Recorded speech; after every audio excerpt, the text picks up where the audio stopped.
આપણે મળ્યા છીએ ચાંદોડિયા સદગુરુ ભક્ત અમારે સંતુભાઈ ના ઘરે દીકરાના જન્મ દિવસ નિમિત્તે બોલાયા હતા. કોઈ પણ વસ્તુ આપણે કરવી હોય તો પેલા કારણ ઉભું કરવો પડે. કારણ વગર કોઈ કાર્ય થાય નહીં. તો આજનું કારણ હતું જન્મ દિવસ મહોત્સવ. અમારા દીકરાનો જન્મ દિવસ છે. બાપુ આવો, પધરામણી કરો અમારા ઘરે, પગલા કરો, પ્રસાદ ભોજન લો. તો ધન્યવાદ છે કે આવા જન્મ દિવસ નિમિત્તે સંતોને બોલાવી ભજન સત્સંગ રખાવે છે. આ સારામાં સારું કાર્ય છે. ઘણા જન્મ દિવસની અંદર તો રોડ ઉપર બધા છોકરાઓ અત્યારે કેવી ધમાલ કરતા હોય છે, આપણે જોવે જ છીએ ને. એના કરતા તમને સદગુરુના છાત્ર છાયામાં બધાઈશો એટલે આના વિચાર આવે છે. નહીતર આવા જન્મ દિવસમાં કંઈક નહોતું કરી મૂકે આપણા છોકરાઓ. એની જગ્યાએ સંતોને બોલાયા, ભજન સત્સંગ રખાયા.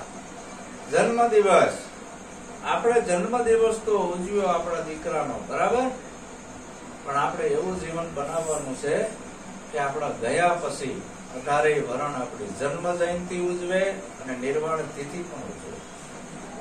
આવું જીવન બનાવવાનું છે. તો આવું જીવન સદગુરુ સાનિધ્ય મારે સદગુરુ એનો ઘાટ કરે છે અને ગુરુ કેમ સાધક કરે તો એ નંગ બને છે અને એનું નામ રોશન થાય છે.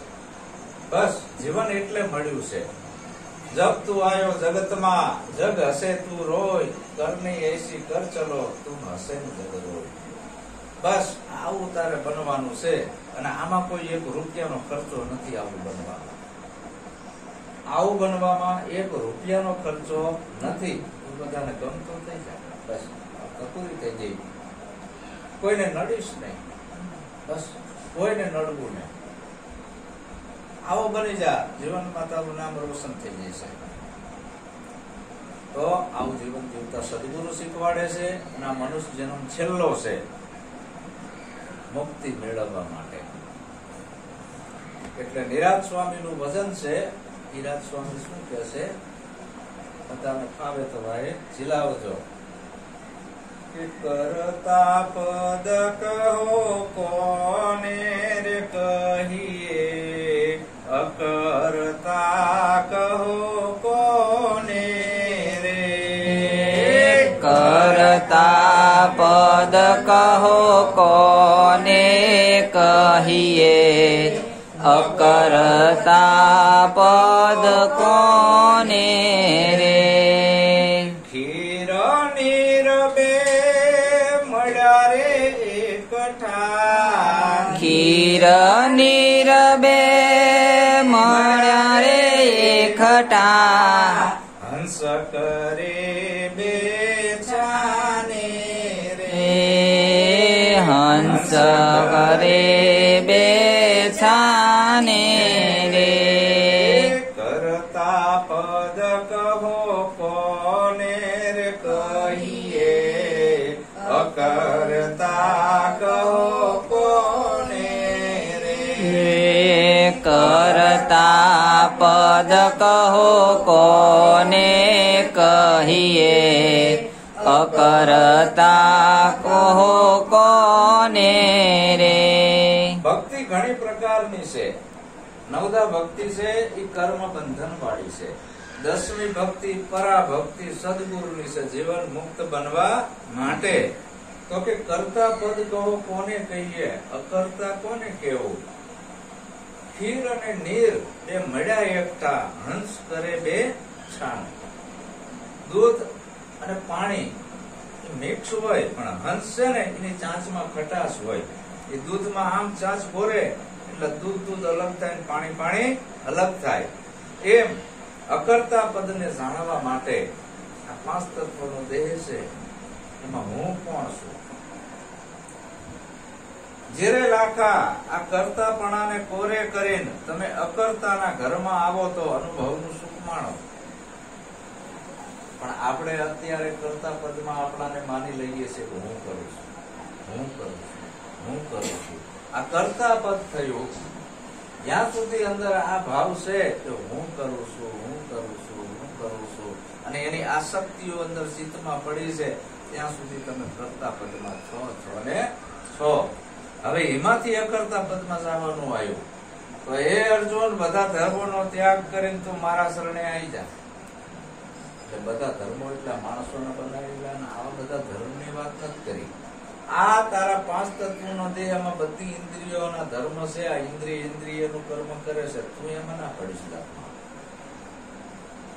આંખ આંખનું કામ કરે છે, કાન કાનનું કરે છે, નાક નાકનું કરે છે, મોઢું મોઢાનું કરે છે.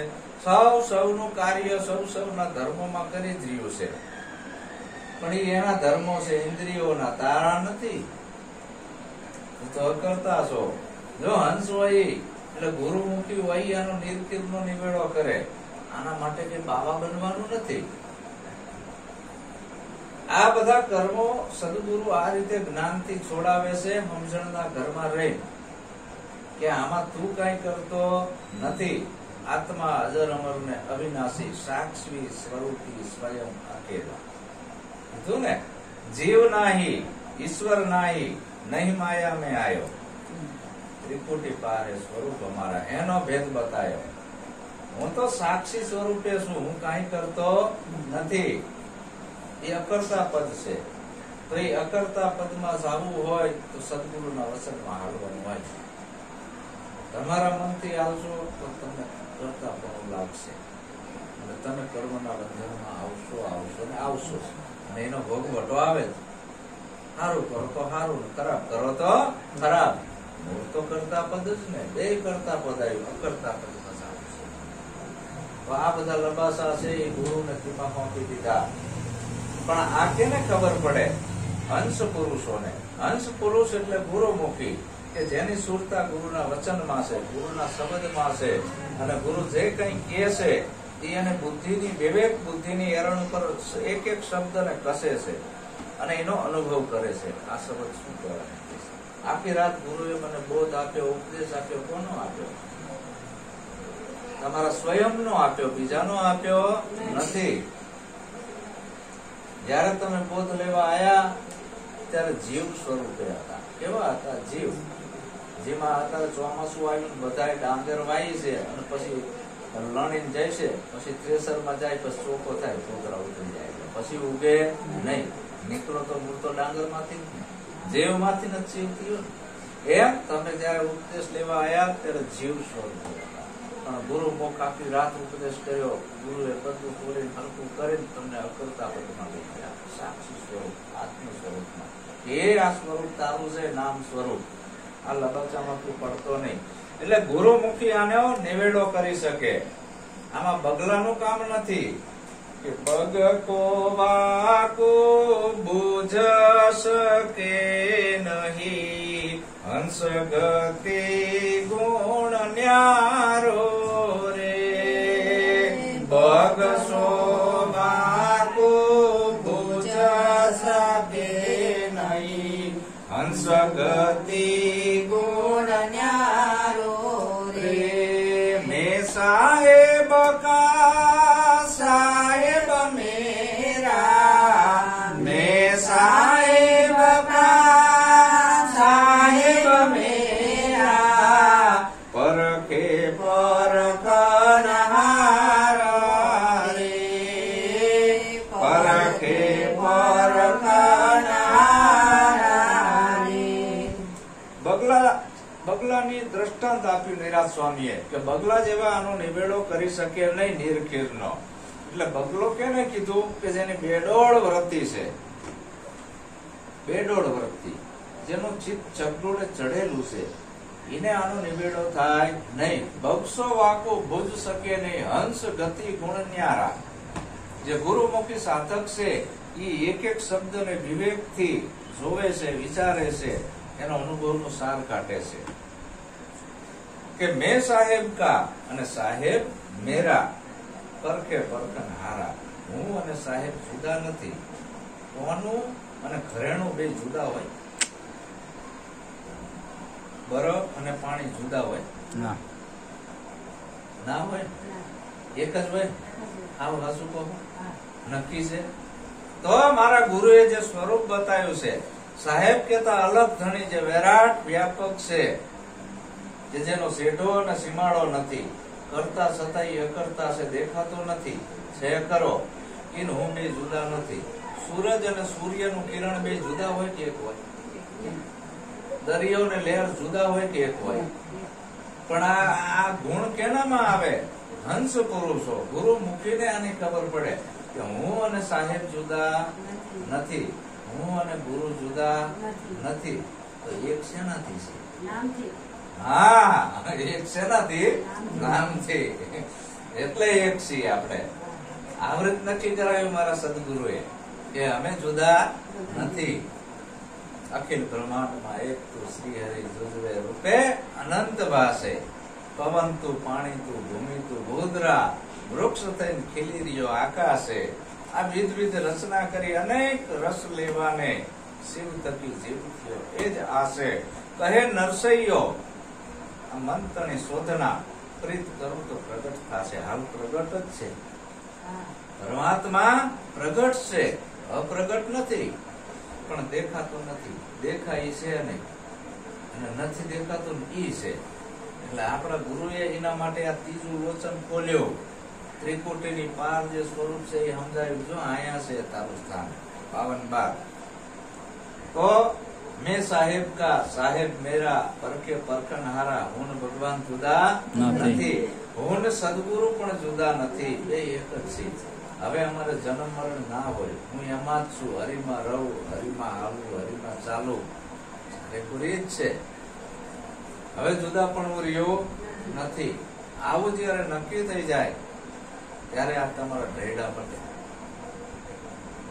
અને આ નક્કી કરવા માટે જ સદગુરુની જરૂર છે. આ નક્કી પુસ્તક વાંચવાથી ના થાય, ભજન ગાવાથી ના થાય, ભજન પાકા કરવાથી ના થાય. સદગુરુના સાનિધ્યમાં આવે એના સાધક ઉપદેશ પોતાના સુરતામાં બરાબર કસે તો એ સુરતા એ સ્વરૂપમાં મિલન થતું નથી. જીવ શિવ કહેવામાં કેવા, માયા પદ કહો કેવું રે. જીવ શિવ કહેવામાં કેવા, માયા પદ કહો કેવું રે. જીવ શિવની પર જે પદ છે, જીવ શિવની પર જે પદ છે, સો પદ સમજી લેવું રે. સો પદ સમજી લેવું રે. જીવ શિવ કોને કહેવા? આપણે જીવ કેને કેવો, શિવ કેને કેવો, માયા કેને કેવી? એ તો ભાન હોવી જોઈએ. પણ મને આની ખબર ના પડે. જીવ જ્યારે કોઈ પણ જગ્યાએ કોઈ પણ પદાર્થ ઉપર એને આસક્તિ લાગે છે, એને ઈચ્છા અને વાસના જાગે છે જીવને કોઈ પણ પદાર્થ પર, તો એ જે દેખાય છે રૂપ ને રૂપી માયા. દેખાય છે રૂપ ને રૂપી માયા પદ કહો કેવું? જે રૂપ છે એ માયા છે. અને જોઈને આ જીવને આસક્તિ થઈ, આસક્તિ થઈ. એમાં લેપાયમાન થયો એટલે જીવ થયો, હતો શિવ. હવે એની આસક્તિઓ ઉઠે તો શિવ. એ બધી ગ્રંથિઓ તૂટે, મોહનું બંધન તૂટે, બધી આસક્તિઓ જતી રહે. શિવ એનો જ શિવ પાછો, પાછો જીવ છે પાછો.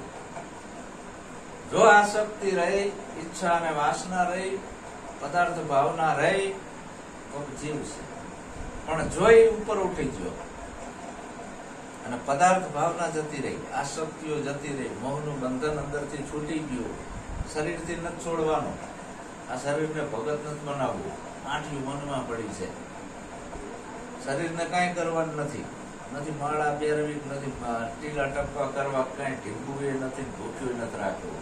આ બધા ડખા મનમાં છે. હવે આસક્તિઓ જાણે જીવને ઉપડે છે, પદાર્થની ભાવનાની ઈચ્છા અને વાસના કામના ઊભી થાય એટલે જીવ થયો. અને એ ઈચ્છા વાસના કામના બધી જતી રહે તો એ શિવ થયો. એ જ શિવ છે. હવે બે તું નથી પાછો. જીવ અને શિવની ઉપર જે પદ રહ્યું એ પદ સમજી લેવાનું છે. લ્યો અહીંયા જવાનું કીધું છે. જીવે નહીં શિવે નહીં. બેન જાણવા વાળો તું કોણ? સાક્ષી પદ આવ્યું. આ બે ને જાણવા વાળો, જીવને જાણવા વાળો તું અલગ છું, શિવને જાણવા વાળો તું અલગ છું. આ બે ની ઉપર જે પદ છે એને સમજી લેવાનું આવ્યું છે.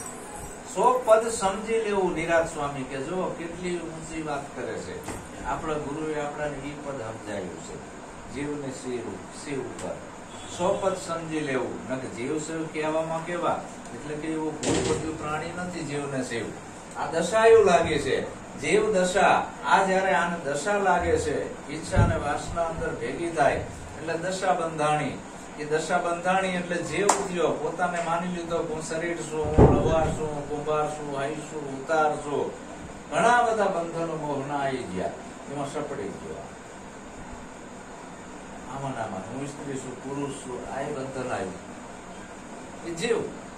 અને આ બધું સદગુરુ છોડાવે એ શિવ. હવે જીવ અને શિવની ઉપર જે પદ છે એ પદ જે રહ્યું એ સાક્ષી પદ છે. એને જીવે ના કહેવાય ને શિવે ના કહેવાય. 100 પદ સમજી લેવું. શું કામ? હવે એ પદ ને સમજવા માટે ક્યાં જવાનું છે?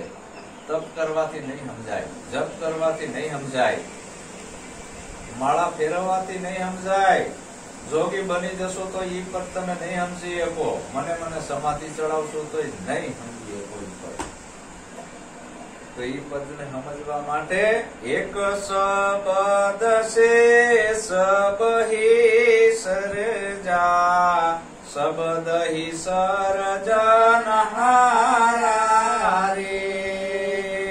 એક શબ્દ છે સબ હી સરજા, શબ્દ હી સર્જનહારા રે. શબ્દાતી લખ કો નાવે, શબ્દાતીત લખ નો લાવે. 100 લખ સબ સે ન્યારા રે, 100 લખ સબ સે ન્યારા રે. બધી ઉત્પત્તિ થઈ હોય તો એક શબ્દથી. આ બધાની ઉત્પત્તિ શેનાથી થઈ? શબ્દથી. તમારો જયારે જન્મ થયો ત્યારે તમને નથી ખબર કાંઈ, પણ ઈ તમારા અંદરથી જ શબ્દ ઉઠ્યો, ઉત્પત્તિ થઈ. આખું જગત તમે બનાવી દીધું શબ્દથી. કયો તો શબ્દથી જ બન્યું ને બધું. તમને ક્યાં ખબર હતી? અને લો છોકરું જન્મે એને કઈ શીખવાડશો જ નહીં. કોઈ શબ્દ અંદર એનાથી ઉત્પન્ન જ ના થાય તો કઈ બને? કાંઈ બને નહીં. એના અંદરથી જ શબ્દ ઉપડે, બધું બન્યું. નોખું બન્યું ને. તો એ બનાવનાર કોણ છે? તમે. તો શબ્દની ઉત્પત્તિ ક્યાંથી થઈ? તમારાથી. એક શબ્દ છે સબહી સર્જા. પિંડ અને બ્રહ્માંડ ને સર્જન થઈ ગયું. બધે વ્યાપકમાં કહેલું શબ્દ. ઓમ વાચક શબ્દ જડ્યા રે સોહમ સ્વામી. બધે ઓમકાર પાઠ. આ નવખંડ ભયા રાસ્તા દિયા ભુલાય. કહે કબીર ધર્મદાસ કો હંસા કોણ ઘરે સમાય. આ એક શબ્દ છે સબહી સર્જા. શબ્દ હી સર્જન હારા છે. આ બધા એનું સર્જન શેનાથી થયું? શબ્દ. બીજાથી. આને ગાય કહેવાય, ઈસીનાથી ઉત્પન્ન થયું. હા, આને ઘોડો કહેવાય, ગધેડું કહેવાય, વડલો કહેવાય, પીપળો કહેવાય. શેનાથી? હા. બાકી તમારામાં શબ્દ પેલા હતો જ નહીં. સ્ફુરિત થયો શબ્દ ત્યારે તમે બધું આખું જગત તમે બનાવી દીધું. અને તમે કહો કેને બનાવ્યું હશે? આ બધાનો સર્જનહાર શબ્દ છે. પિંડ અને બ્રહ્માંડ નો બધો સર્જનહાર શબ્દ છે. હવે શબ્દનો કરતા કોણ છે? શબ્દાતીત કી લખ કો લાવે, 100 લખ સબસે ન્યારા. શબ્દાતીત. તો એ શબ્દની ઉત્પત્તિ ક્યાંથી થઈ? તારા નિજ રૂપમાંથી થઈ. શબ્દની ઉત્પત્તિ તારામાંથી થઈ, બીજામાંથી થઈ. તું શબ્દનો કરતા છો. શબ્દાતીત. ઈ પદ જે રહ્યું અજર અમર અવિનાશી પદ છે. ઈ પદ આવતું પણ નથી, જતું પણ નથી. નાનું પણ નથી, મોટું પણ નથી. આવું જે પદ છે શબ્દાતીત, શબ્દમાં આવે નહીં, લખવામાં આવે નહીં, અલગથી. ચોથું પદ છે. કયું પદ છે? ચોથું પદ. એ અલગ છે. 3 પદ સુધી લખવામાં અને બોલવામાં આવે, ચોથું પદ સમજમાં આવે.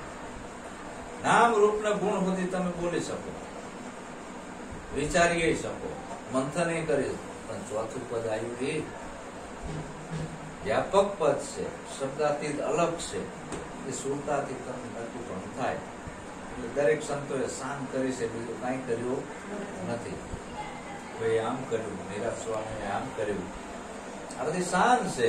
શાનમાં સમજાયું છે કે હાનમાં સમજી જત બરાબર. જે હું તમને કોઈ વસ્તુ બતાવું, આંગળી ઈશારો કરું કે સામે ચંદ્ર છે, એટલે મારો શબ્દ અહીંથી છૂટ્યો, આંગળી ઉપર તમારી દ્રષ્ટિ જઈ, એ છૂટવી જોઈ, અને સીધો મારા શબ્દ જે સાર સમજાય છે કે સામે ચંદ્ર છે, અહીંયા તમારે પહોંચવાનું. આંગળી પકડી લો ડખા, મારો શબ્દ પકડી લો તો ડખા. શબ્દાતીત કે લખો લાવે 100 લક્ષ. આખી રાતનો ઉપદેશ છે એ શબ્દાતીતનો છે. શબ્દથી જ ઉત્પત્તિ થાય, પણ તમને સદગુરુ મહારાજ અહીંયા લઈ ગયા અલગ. અહીંયા કોઈ શબ્દ નથી. તો એ સ્વરૂપ એવું છે, સર્વવ્યાપક કીધું છે. 1000 ગોળામાં તમે પાણી ભરી રાખો, ગોળા ભલે નોખા નોખા હોય, પાણી તો એક જ છે કે નોખું નોખું. અને 1000 ગોળાનું પાણી એક મોટા ડ્રમ માં ઠલવી દો, ભાગ પડે? આમાં કોનું છે? ના પડે. એક જ થઈ જાય. ऐसा एक अनंत में देखो, अनंत एक मालइए रे. ऐसा एक अनंत में देखो, अनंत एक माँ देखो रे. ऐसा एक अनंत में देखो, अनंत एक मालइए रे. ऐसा एक अनंत में देखो, अनंत एक मालइए रे. निरांत नाम नौतम वाको, निरांत नाम नवतन वाको. समझ ग्रहो को हइए रे. समझ ग्रहो को हइए रे. આપણે નિરાંત ને ભરેલા છીએ, જેના હાથના બલોયા પહેર્યા છે, એની વાણીને આપણને ખ્યાલ તો હોવો જોઈએ ને શું કહેવા માંગે છે નિરાંત બાપુ. અને આપણે કેમણા જ આવી છીએ. ऐसा एक अनंत में देखो, अनंत एक માં લઈએ, બરાબર? ઈ એક છે, ઈ જ અનંત છે. અનંત છે ઈ એક માં આવી ગયો. કઈ રીતે એક માં આવ્યું અનંત?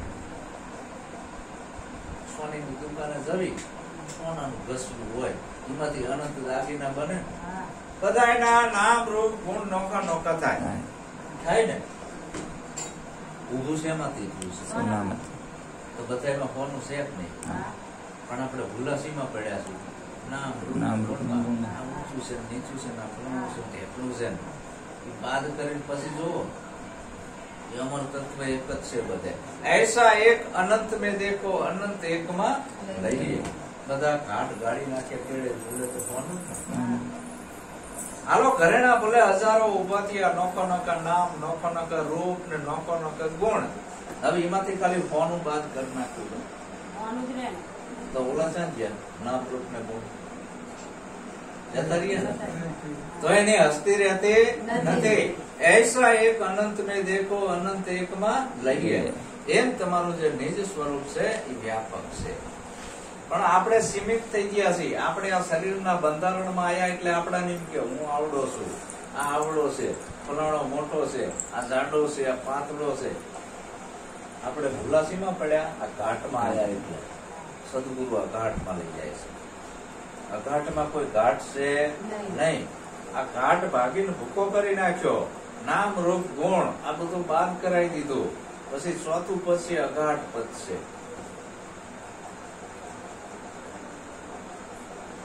અહીંયા બધા એક જ છે, જુદા છે. ऐसा एक अनंत में देखो, अनंत एक માં લઈએ. નિરાંત મહારાજ કે આવી વાત કરે છે તો ઈ છે નિજ નામ તમારું. કયો?